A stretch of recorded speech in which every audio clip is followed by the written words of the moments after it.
August 2025 প্রত্যুষার সান্ধ্য আসরের বিষয় প্রতীক্ষা।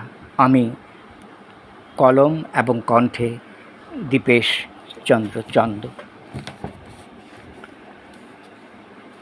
প্রত্যুষার প্রিয় সান্ধ্য আসর, আজকের সুন্দর স্বর্ণালী সন্ধ্যায় অগাস্ট মাসের শহীদ স্মরণে থাকল একটি বছরের প্রতীক্ষায় বিনম্র শ্রদ্ধা আর বৈপ্লবিক অভিনন্দন।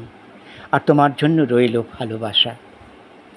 1 মাস অন্তর প্রতীক্ষায় পেলাম তোমার প্রস্তাবের প্রতীক্ষা শব্দটি।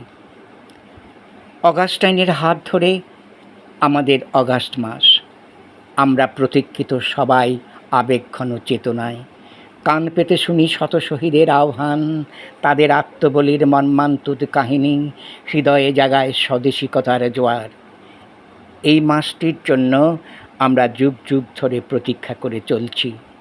আগামীতেও প্রতীক্ষা করে শান্ত শীতল বাতাসে তুলে ধরব তেরাঙ্গা নিশান। শ্রদ্ধা জানাবো দেশকে, দেশের মাটিকে, আর শহীদদের জানাবো 1 বছরের জমানো আবেগঘন মুহূর্তের আকাঙ্ক্ষিত প্রতীক্ষার প্রতীকী। জানাবো হাজারো স্যালুট। প্রজন্ম শিখবে আমাদের অনুসরণ করে, জানবে ইতিহাস, আয়ত্ত করবে ধীর গতিতে। প্রতীক্ষায় বহন করে চলবে শাশ্বতকাল। গভীর তত্ত্বের প্রতীক্ষা হোক আগামী দিনের প্রজন্মের সার্থক প্রতীক্ষা।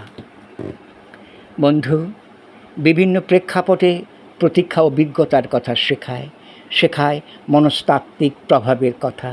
প্রতীক্ষা শিক্ষা দেয় সময়কে কীভাবে গঠনমূলক কাজে লাগানো হয়। মানুষ প্রতীক্ষা করে আগামী দিনে সুখের পরশ পেতে, আনন্দ পেতে, আগামী উৎসবে মেতে উঠতে। প্রতীক্ষা অনুভব করায় তার বিগত দিনের কর্মফলকে। তাতে মানসিক চাপ থাকে, উদ্বেগ ঘটায়, উত্তেজনা অনুভব করাতে শেখায়। শারীরিক বিক্রিয়া তো আছেই। প্রতীক্ষা জীবন পথে অনেক কিছু শিক্ষা দেয় বন্ধু। প্রতীক্ষার প্রভাব বাস্তব জীবনে অনেক গুরুত্বপূর্ণ। কাজেই বলবো, প্রতীক্ষা জীবনের সহনশীল, ধৈর্যশীল এবং আত্ম উপলব্ধি পূর্ণ করে তোলে। নূতন পথের সন্ধান দেয়, সমঝোতা আর সংযমের শিক্ষা দেয়, সময়ের সদ্ব্যবহারের কথা জানিয়ে যায়। বন্ধু, এসো না আমরা একসাথে বলে উঠি, আকাশ পানে অদৃষ্টকে সাক্ষী রেখে, আমরা তোমার জন্যে পথপ্রান্তে অশ্বত্থের মতো দাঁড়িয়ে অনন্তকাল প্রতীক্ষা করব যোগ্য পথিকের জন্য, যোগ্য মানবের জন্য, যাদের হাত ধরে আমরা তমসার ঘন ছায়া ফাঁড়িয়ে সঠিক নিশানায় একই চেতনায় এগিয়ে যাব সূর্যহারা অরণ্যের পথ ধরে। সুন্দর সূর্য দেখার মুক্তির আলোয় খুঁজে নেব আগামী দিনের সুন্দর, সুস্থ, বেঁচে থাকার যোগ্য বাসভূমিকে। কেননা প্রতীক্ষা হলো আবেগঘন তত্ত্বের।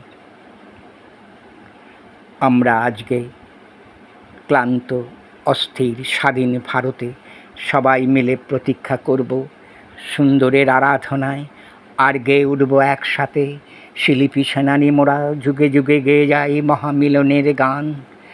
আমরা প্রতীক্ষায় আছি আজকে দেশের মাটিতে, যেন হু হু করে না কেঁদে ওঠে বারবার গোপন আর আপন শত্রুর দুর্বার দাপটে, আর একটিও প্রাণ যেন নাশ না হয়।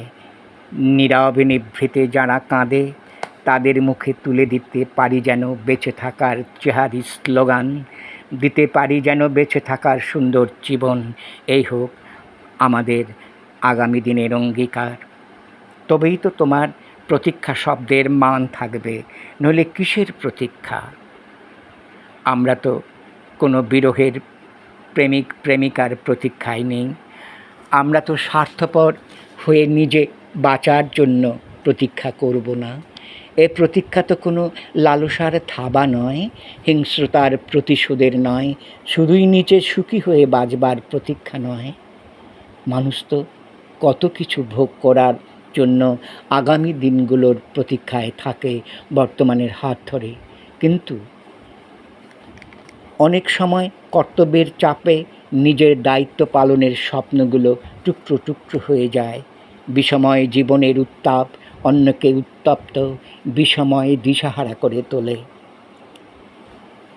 এসো, আজ শুধু বলবো যে প্রতীক্ষায় যারা থাকে বেশির মানুষ, তাদের কিন্তু চেতনার অবলুপ্ত ঘটেছে শুধু আত্মসুখের আত্মকেন্দ্রিকতায়।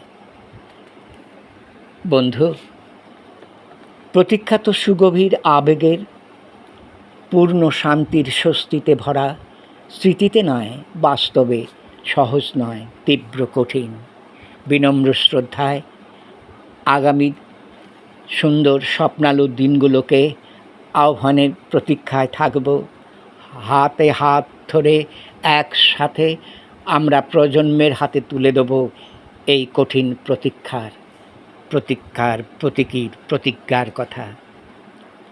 আর বলে যাব সুন্দর দিনের প্রতীক্ষার জন্য, তাতে শাশ্বতকাল বেঁচে থাকবে এই কথাগুলো। স্বপনে তুমি হৃদয়ে মামো, এসেছো বারে বার, ফল্গুর স্রোতের মতো অশ্রুধারা ঝরেছে এই অন্তরে।